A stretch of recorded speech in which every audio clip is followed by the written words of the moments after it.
하나님께서 이 말씀 통하여서 우리에게 은혜 주시기를 원합니다. 오늘도 기도의 자리에 있는 우리 모두에게 우리 하나님의 도움의 손길 안에서 좋은 일이 있기를 간절히 기도합니다. 좋은 일이 있을 겁니다. 오늘 느헤미야 7장의 말씀은 이제 성전 재건이 다 완성된 이후에 보여지는 말씀입니다. 이 성벽은 분명히 세워졌지만 하나님께서는 계속해서 공동체를 세워 가십니다. 성벽은 이 겉모습이고 진짜의 회복은 이 사람의 마음에서부터 시작되어지기 때문이지요. 그래서 느헤미야가 계속해서 해 나가는 일이 바로 이 사람을 세우는 일이었습니다. 그리고 그 첫 번째 단계가 바로 사람들의 그 이름을 기록하는 것, 이 명부를 확인하는 것이었습니다. 오늘 본문의 말씀을 보시면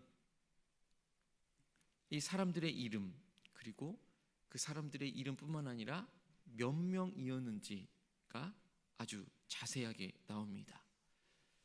그러면서도 이 안에서 하나님이 어떤 하나님인지, 또 하나님이 어떤 사람을 사용하시는지를 우리가 함께 살펴보기를 원합니다. 7장 5절의 시작을 보면 내 하나님이 내 마음을 감동하사라고 되어 있습니다. 이 느헤미야는 이 자신의 중요한 일을 할 때마다 이 하나님께서 내 마음을 감동시켜 주셨다라는 것을 그 믿음의 고백으로 하는 것을 볼 수 있습니다. 이 성벽을 세울 때도 마찬가지였고, 무수히 많은 방해와 조롱을 이겨낼 때도 마찬가지였고, 오늘 이렇게 공동체를 다시 세우는 것도 마찬가지입니다. 하나님이 그 마음을 부어주셨다라는 것입니다. 사람의 결단도 분명히 있습니다. 의지가 있어야 하고 또 결단도 해야 하고, 그래서 사람을 모아야 하는 그 마음이 있지만 성경에서는 또 하나님께서는 분명 이 회복이라는 것이 하나님의 감동에서부터 시작되어진다라는 것이지요. 그러니 우리는 사람을 세워가는 일에 앞서서 계속해서 기도하며 나아가야 할 줄로 믿습니다. 하나님께서 감동 주시기를, 그래서 그 하나님께서 주시는 그 마음으로 다시 일어나도록, 다시 순종하도록, 다시 사랑하도록 하나님께서 감동시켜 주시기를 우리가 기도하며 나아가야 할 것입니다.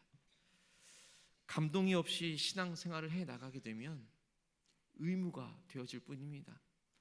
감동 없이 교회의 사역을 감당하고 교회 안에서 봉사를 해 나가게 되면, 힘들고 어려운 일이 생기게 되면 그것을 그냥 내려 놓아 버리겠다 마음이 되어집니다.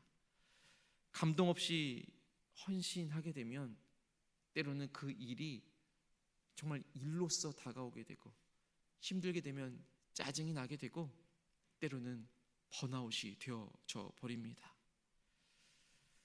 새벽마다 하나님께서 우리의 마음에 성령 하나님의 감동하심이 있고, 또 하나님의 감동하심에 따라서 계속해서 기도의 자리로 나아갈 수 있게 되기를 소망합니다. 그 자리에서 하나님께서 주시는 그 마음이 어떠한 마음인지, 또 나의 마음을, 우리의 교회를, 우리의 가정을, 우리의 삶을 어떻게 감동시켜 나아가시는지를 우리가 살펴볼 수 있게 되기를 간절히 소망합니다. 이 느헤미야가 옛날의 그 명부들을 찾아서 이 사람들의 이름을 일일이 기록하는 것을 볼 수 있습니다. 이 오래된 명부를 찾아서 기록한 이유는 하나님께서 그 사람을 기억하여 주시기 때문입니다. 7절부터 보시면 우리가 잘 아는 이름도 나오고, 우리가 정말 잘 알지 못하는 생소한 이름도 등장을 하게 됩니다. 스룹바벨이나 느헤미야는 우리가 너무나도 잘 알고 있습니다. 라하마나, 나하만이나 이런 사람들은 우리에게 익숙치 않은 이름들이지요.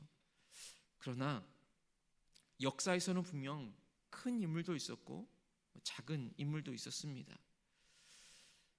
우리에게 익숙한 인물들을 우리는 큰 인물이라 여겨지고, 우리에게 익숙치 않은 인물들을 우리는 작은 인물들이라 여겨질 수 있겠지만, 하나님께서는 그 모두의 이름을 다 기록하고 계십니다.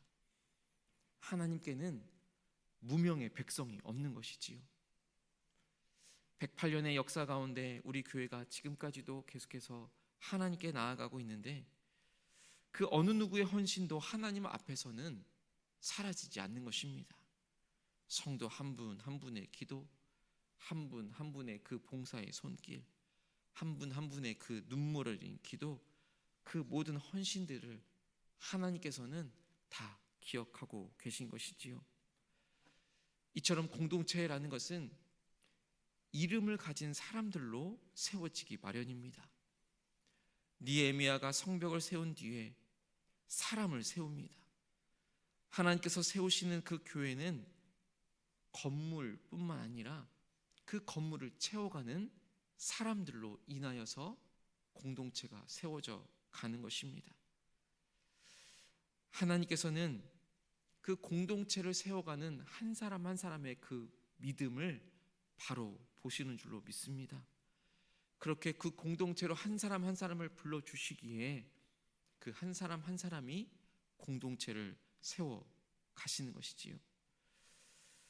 61절의 말씀을 보시면, 그 중에 어떤 사람들은 자기의 조상의 집과 또 그 계보가 이스라엘에 속하였는지를 증거할 수 없다라고 기록하고 있습니다.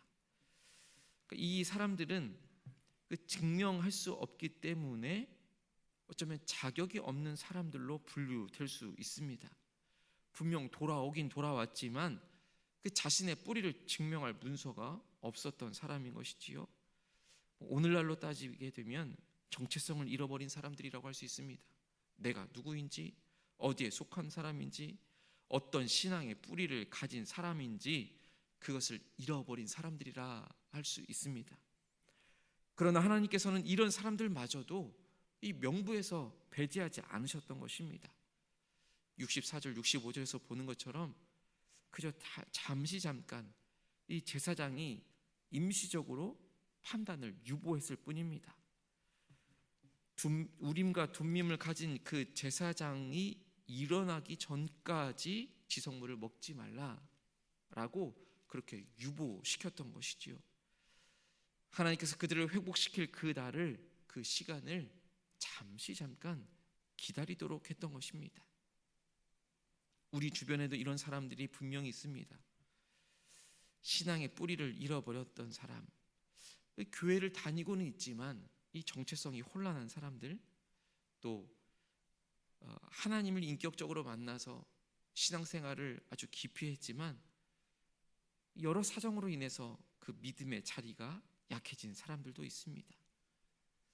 마음이 지쳐서 흔들리는 사람들도 있고, 그럼에도 불구하고 하나님께서는 그런 사람들도 끝까지 품으시는 분인 줄로 믿습니다. 혹시 그런 상황 가운데 내가 처해 있다면,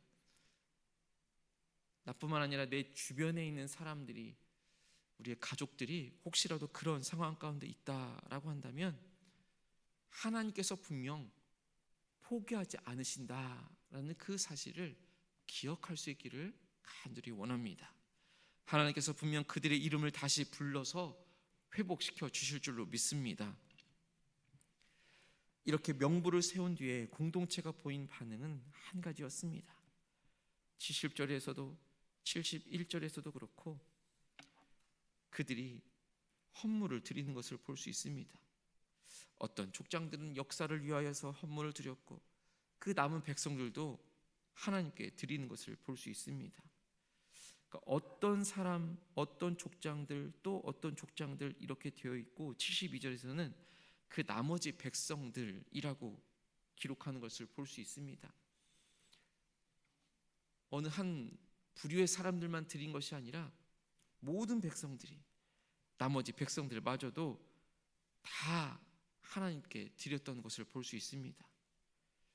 이렇게 헌신하는 모습이 이 공동체를 다시 세워가는 그 모습인 것이지요.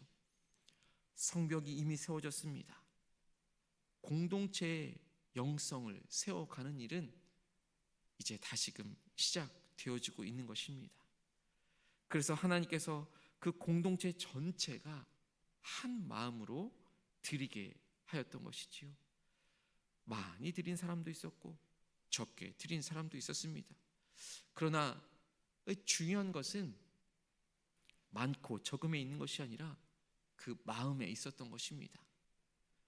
하나님의 감동하심으로 이 느헤미야의 마음을 하나님께서 사용하여 주셨던 것처럼 누구에게는 이만큼을, 누구에게는 이만큼을 하나님께 드리면서 그 마음을 드리면서 그 공동체의 회복을 계속해서 이어가고 있던 것입니다. 여기에서 우리가 주목해 보아야 할 것은 이렇게 함께 한 마음으로 때로는 각자의 자리에서 하나님께 헌신하며 나아갔다라는 것입니다. 교회 공동체는 이 소수의 헌신으로만 이루어질 수 있는 것이 아닙니다. 모든 성도들의 그 마음이 모일 때에 가장 건강한 공동체를 이루며 나아갈 수 있는 것입니다. 우리 교회는 계속해서 재직 부서를 세워가고 있는 과정 가운데 있습니다. 그 재직 부서를 세우면서 재직 부서를 함께 해 나갈 수 있는 부서장, 우리 시무 장로님들을 세워가고 있고, 그리고 함께 해 나갈 수 있는 그 팀장들을 세워가는 과정 가운데 있습니다. 그리고 그 팀장들과 함께 그 재직 부서를 감당해 나갈 수 있는 그 팀원들을 계속해서 세워 나갈 것입니다. 그러한 과정들이 이것은 나의 이야기가 아니라 누군가의 이야기다라고 여기지 않았으면 좋겠습니다. 하나님께서 우리를 법한 예수 가족 공동체의 한 사람 한 사람으로 불러주셨고, 그 일들을 감당할 수 있는 한 사람 한 사람을 계속해서 불러주시는 줄로 믿습니다. 부장을 세워나가고 또 팀장을 세워나가고 팀원을 세워나가는 그 모든 과정 가운데에서 오늘의 귀한 말씀을 대하게 됩니다. 공동체를 하나로 불러 모으시는 그 하나님, 또 한 사람 한 사람을 불러주시는 그 하나님, 또 그 한 사람 한 사람을 통하여서 공동체를 이루어 가실 그 하나님을 기대합니다. 감동으로 시작한 공동체, 사람의 이름을 기억하는 공동체, 정체성을 잃은 사람마저도 품어줄 수 있는 그 공동체, 모두가 함께 드리는 그 공동체로 세워져 나갈 수 있게 되기를 간절히 소망합니다. 하나님이 원하시는 그 공동체의 모습을 우리가 계속해서 그려 나갈 수 있게 되기를 간절히 소망합니다. 하나님이 기억하시는 그 이름이 되어지기를 간절히 소망합니다. 이름이 기록되어진다는 것이 무슨 의미이겠습니까? 하나님과의 관계 가운데 있다라는 것입니다. 우리의 기도, 우리의 눈물, 우리의 헌신이 하나님 앞에서 영원히 사라지지 않을 줄로 믿습니다. 기도하겠습니다. 하나님 아버지, 다시금 우리의 마음을 감동시켜 주시옵소서. 우리의 마음에 하나님의 은혜를 계속해서 부어 주시옵소서. 하나님께서 우리의 이름을 기억하여 주시며 우리의 이름을 불러 주시는 줄로 믿습니다. 우리가 드리는 그 작은 순종도 잊지 않으시는 그 주님을 붙들며 나아갈 수 있도록 인도하여 주시옵소서. 하나님 아버지, 우리 교회가 계속해서 재직 부서를 세워 나가는 과정 가운데 있습니다. 하나님, 이 재직 부서를 세워감에 있어서, 공동체를 세워감에 있어서 하나님의 감동하심 안에서 이루어질 수 있도록 붙잡아 주옵시고, 우리 한 사람 한 사람의 마음을 하나님께서 감동시켜 주시고, 부장을 세워가고 팀장을 세워가고 팀원을 세워가는 그 모든 과정 가운데에서 하나님께서 앞서 일하여 주시고 행하여 주시옵소서. 하나님께서 우리 공동체가 한 마음으로 하나님께 나아갈 수 있도록 인도하여 주시옵소서. 교회 안에 사람을 세워가는 그 모든 일에 우리가 먼저 기도로 또 하나님의 뜻을 구하며 나아갈 수 있도록 인도하여 주시옵소서. 재직 부서뿐만 아니라 여전도 협의회, 남선교 협의회, 또 안수집사회, 권사회, 또 장로회, 또 영유아 유치부에서부터 청년부에 이르기까지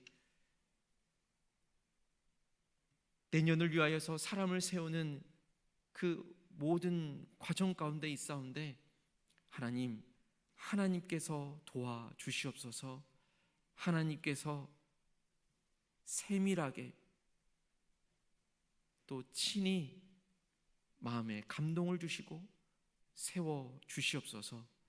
또한 오늘은 예산위원회로 우리 위원회들이 함께 자리하게 됩니다.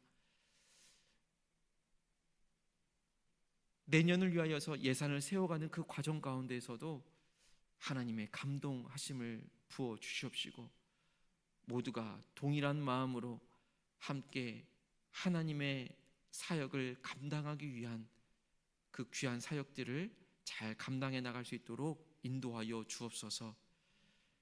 사람을 세워가고 예산을 세워가는 그 모든 과정들이 하나님의 감동하심 안에서 또 한 마음으로 또 공동체를 세워가는 모든 과정들이 되어줄 수 있도록 인도하여 주옵소서.